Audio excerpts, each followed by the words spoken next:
All right, welcome back to Society and Culture. We're going to talk today a little bit, at least part of talking about popular culture during the war era.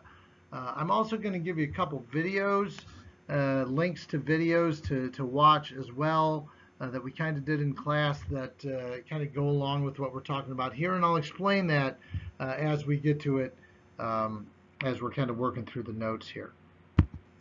So by the end of this one, you're going to actually be a little bit ahead of the class. And then there should be maybe one more video on the 40s for you, and that should be it. We will eventually have a test that'll be from this stuff that we're covering, the 1930s and 40s stuff, and the 1950s. But that's still a little ways away, so we'll talk about that when it gets closer. All right, so popular culture in the war era.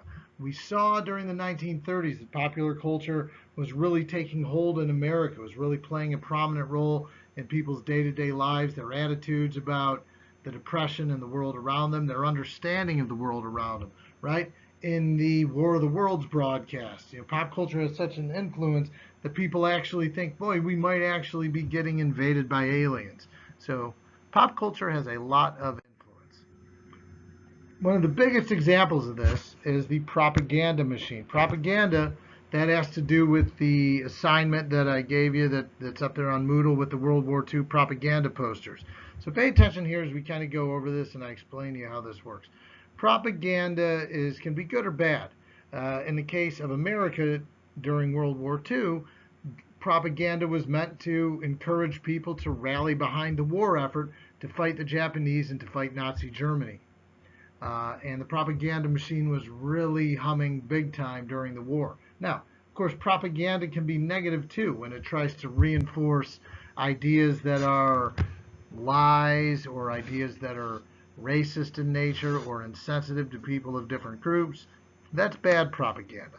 But our propaganda in World War II was meant really to encourage Americans and unite them in the fight against, a greater evil in um, Nazi Germany and Japan.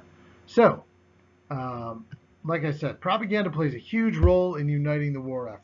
And propaganda comes in many forms. Posters, if you've ever seen the Uncle Sam poster, I want you for U.S. Army, that's a propaganda poster. What is it trying to do? It's trying to persuade people to sign up for the military. Okay? Propaganda also comes in the form of movies, comic books, um, music. There's all kinds of different propaganda out there. Okay, during the 1940s, during the war years, war films were a big deal. We see nowadays there's all like the superhero movies and all that stuff is big. Everybody goes to see that. Well, during World War II, everybody went to see, the latest war film, the latest film about, what was going on in the war. Were they fictional stories? For the most part, yes. But they were propaganda in that they encouraged the American people that our war effort was good, that our war effort was just, and that we were going to win. And we needed to hear that. If you're a mother or a sister and your brothers or your husbands or your dads are off fighting in the war, you need that encouragement that they're safe, they're healthy, and that they're going to come home alive. Cartoons played a big role. I've got a couple links for you to a Superman cartoon and a Donald Duck cartoon that were huge propaganda cartoons during the war. Okay, they're meant to be things that a family can watch together to reinforce positive ideas and images about the United States. So write that down, right? They want to reinforce positive ideas and images about the United States relative to Japan and Germany. Positive reinforcement about the United States relative to Japan and Germany. These cartoons would often depict the Japanese or the Germans in a kind of a negative or humorous or kind of like light, where they look stupid or silly, or the drawings of them look really bad. And at the end, they want everybody to believe that, America is good and our enemies are bad and they have to be defeated. Comic book superheroes, which of course are super popular now, are extremely influential in the war effort. The most notable of all, of course, probably is Captain America. Captain America's first comic book comes out in 1941. You can see the cover of it here. It's a famous comic. And it's a picture on the cover of Captain America punching Hitler in the face there. He's in his red, white, and blue. He's all star-spangled American and all that stuff. Steve Rogers, who is Captain America in the comic here, as well as in the movies, the recent ones that are made, he embodies really the opposite, or really he is the embodiment of what Hitler's belief in the perfect Aryan is, right? Blonde-haired, blue-eyed, athletic, righteous, all these things, except he fights on the side of democracy. He takes that super soldier serum and becomes this great warrior for the cause of good to fight against the cause of evil, in this case Hitler. And Captain America is, of course, really, really relevant during this time. We also see comic books featuring Batman, Superman, Wonder Woman, all fighting against either Germany or Japan. What are we trying to do here? Get the younger generation to believe in the war effort as well, believe in the righteousness and the goodness of the American war effort. Okay, so in relation to your assignment that I had on Moodle for you, where I gave you 4 other propaganda posters. These are examples of a few more that were popular during the war years. And there's two types of propaganda messages that these posters have. They're either straight up propaganda or they're persuasive. And on that assignment that I gave you, I want you to describe and determine whether each one is a persuasive or a propaganda message. If you look at these, you see, like, obviously the most famous one is Rosie the Riveter here, we can do it. That's obviously persuasion. It's trying to persuade American women to go out and get jobs and take up for the jobs that are being left by men who are now fighting in the war, right? Crack the Axis. That is another persuasive message. Persuading people to work together to beat the Axis powers, Germany, Japan, Italy, by producing, working, making things for the war effort. You got Uncle Sam, the one hand here. You have the gloved man, which is like a factory worker. Bring it together, work together, and that's how we win the war. This one here is kind of both a propaganda and a persuasive message. It's propaganda because it, paints the Germans and Japans and the Japanese in this creepy light, but it also wants to persuade you, right? If you're a young man, maybe you just got married and you see this poor woman with their little baby, with the creepy, evil Japanese and Nazi hands coming after them, you might be inclined to do something. Either join the military effort or buy victory bonds here, right? Victory bonds basically is money that you invest and you get the money back later, and the government uses the money you invest to invest in the war effort. These other 3 here, they're pretty much straight propaganda posters, right? This one warns you that, Hitler and the Germans are close, so are the Japanese. We have to be careful. We're in danger. That's propaganda. This Joe Louis one, of course, who's a famous boxer, is another propaganda message. Why? Because Joe Louis is famous, so people will pay attention to it. And, he says at the end here, we're going to do our part and we'll win in the end because we're on God's side. Propaganda there. This one is probably a little bit more of a propaganda message because it's just warning people. It's not really persuading you to do anything. It's just warning you, be careful what you say. This is a simple-looking housewife, but maybe she talked a little bit too much. The wrong people heard it, i.e. meaning like spies or something like that, and reported back to the Germans or the Japanese, and people ended up dying. So that's the message being communicated there. All right. So moving on from the propaganda idea, we move in the 1940s into what's regarded as the golden age of Hollywood. If you remember from the previous notes, I said the 1939 was the greatest year in film history. Many regard the 1940s as one of the great decades in film history. Some of the greatest films ever made and greatest stars come from the 1940s. I'm not going to go into details on any names of some of these because you probably wouldn't be familiar with many of these films. Citizen Kane, you probably don't know what that is. But it's regarded by many as the greatest movie ever made. That was from 1941. And probably the most famous movie of the 1940s was a 1943 Humphrey Bogart movie called Casablanca, which which kind of mixed in the idea of the war film as well as kind of a romantic drama story that is relevant for that day as well. So, in the first half of the 1940s, movies were all about displaying America in a time of war. They display the heroism of the war effort, the gallantry of the American soldier, the gallantry of the people back home and what they do during the war years. Okay, but in the years after the war, Hollywood, isn't going to make war movies anymore because people won't go see them. So the films that come out that time hit kind of a weak point because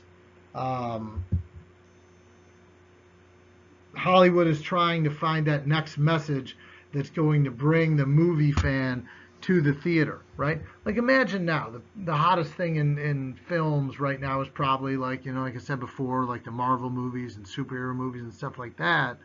But if those movies somehow eventually become unpopular all of a sudden, what's going to be the next thing, right? Hollywood would have to adjust and figure out, okay, people don't want to see Iron Man anymore, or Thor anymore, or the Avengers, or any of that stuff, or Batman, or whatever it is, or Spider-Man. So we got to find a new thing. We got to find that new message or that new type of movie that's going to bring people back to the theater. The other thing that we get during this time was something called the studio system. Okay, now if you can think of any big time movie studios, you got like 20th Century Fox, Paramount. Sorry for my handwriting. Universal, Warner Brothers. Do I really have to write them down?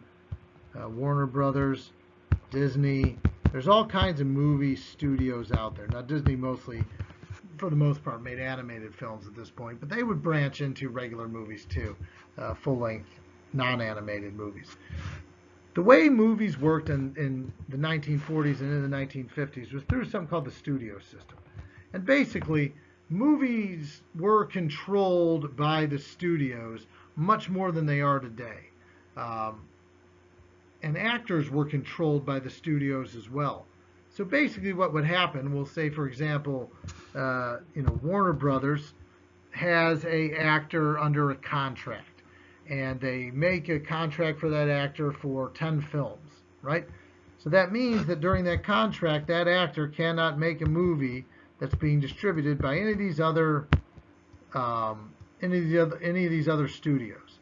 And in fact, actors often get typecast into playing very specific type of roles. Now, if you talk to actors today or know much about what they do, none of them like to be typecast. They like to play different types of characters, right? To be typecast basically means that you're an actor, you always play like the same type of role, okay? An example of kind of a guy that's typecast a little bit, although it doesn't happen as much anymore, would be like The Rock. He always plays the big, well, no, he's, I like The Rock, so I don't want to use him as an example. Let's say somebody like a Vin Diesel or somebody like that who always plays like the same type of guy, and there's not much difference there, okay? But anyway, under the studio system, actors had to fulfill these contracts, and they couldn't break them, or they, basically find themselves out of Hollywood because the studios had so much control over the actors. So what would happen with the studios, say Warner Brothers has, one of these actors, Humphrey Bogart was a famous one from the 40s, and he's under a 6-film contract. So they're going to go find screenwriters and say, hey, we want you to make this movie with Humphrey Bogart in mind. And this causes the actors to really kind of be stuck in their careers and doing the same things and playing the same type of characters over and over again. Um, so they're very much connected to and stuck and tied to the studio system, which is really rough on the careers of a lot of actors of this era. Again, here's a few of the famous films from the 1940s. Casablanca and Orson Welles, maybe the most famous. This was a really popular movie. It's really boring and horrible, but it was really popular in the early 1940s, 1942. Here's another Humphrey Bogart movie, a film noir movie called The Maltese Falcon from 1941. We'll talk about that later. And then you have G.I. Joe. So this is one of these war type movies that were really popular in the first half of the 40s. One of the best movies of the 1940s, and this is one we're actually going to watch in class. I hope you're able to find. It's called The Best Years of Our Lives, and it features this group of actors. So it features this group of actors that play people returning from the war and kind of readjusting to life in America in a post-war world in 1946. And it does a really, really good job of explaining what American life must have been like during that time. And that's why we're going to watch that one in class. Okay, so big film icons of the 1940s. We talked about a few from the 1930s. For one, you have Humphrey Bogart. That's him right here. Generally regarded by many as maybe the most popular or the greatest actor who ever lived. Bogart was the first actor to really play the anti-hero type character. An anti-hero is essentially somebody who is very flawed, but they're the good guy or the protagonist in a movie. And he starred in these film noir type movies. And these were films that starred, again, these like kind of shifty characters that were kind of the good guys, but they had their own problems and their own issues and their own flaws, which was a really new and interesting way to make movies. And you look even at today, again, as an example, your superhero movies, those characters, as heroic as they are and as big as sacrifices as they make, they have flaws. And that makes them more endearing characters as well because they're more real to people. And that whole idea of kind of this dark, these darker sides of these generally good guy characters, brings out a whole bunch of, new ideas to filmmaking and how characters can be portrayed. On the female side, the most notable actress of the 40s was Bette Davis. She was one of the first actresses that genuinely played strong female characters. In other words, she may be the first actress to really be taken seriously in Hollywood as someone who, people are going to go to the movies to see her rather than the leading man that's starring next to her. Because the reality of American society in the 1940s is women are still in a very secondary position. So to have an actress like Bette Davis, who is so groundbreaking and talented, that she doesn't need a big male actor to kind of be with her and for her films to be popular, was a really big change, and it gave hope to female actors and actresses of future generations that they too could kind of, break through the glass ceiling, so to speak, to become really prominent themselves and not depend on men to make their careers for them. So I know we're going on for a while here, so I'm going to go through this really quick. Another thing that was really popular in the 1940s were what we call episodic serials. Okay, this is before people really have television. So nowadays you go to the movies and they've got the previews, and the previews are like super long, and there are all these other movies. Well, back in the 40s, instead of previews for films, people would go to, would see these things called episodic serials instead. And since there's no television, people go to these to catch up on the news. There'd be newsreels, especially updates about the war. There'd be sports highlights, things of that nature. But serial programs would become extremely popular during this time. Uh, Heroic characters and superheroes were commonplace in these shows, and they were really poorly acted, but they would make these big long stories that would be 10 or 12 episodes long, and each one would be about like 15 or 20 minutes, and it was a great ploy to keep people coming back to the theater week after week to catch the next part of the story. Okay, so that was another popular thing that people would do, and it would help when television would come around. It helped kind of in the creation of TV that we can create programs that are 20 to 25 minutes long, and people will watch them every night, every week, and we can build an industry off of that too. We would also see this with a lot of animation. Lots of propaganda cartoons from World War II, like the two I'm going to give you a link for. Those were shown in the theater prior to movies. These were serial programs. If you've ever watched like Bugs Bunny or Daffy Duck or like Looney Tunes, that sort of thing, or any old like Disney, Mickey Mouse or Donald Duck cartoons, those were all made for the theaters, and they would air, before a children's movie or something like that, again, to draw audiences in. And then people would come in week after week because you want to catch the next episode, you want to see the next cartoon or whatever that might be. All right, I think that's it. Sorry this went on a little bit long.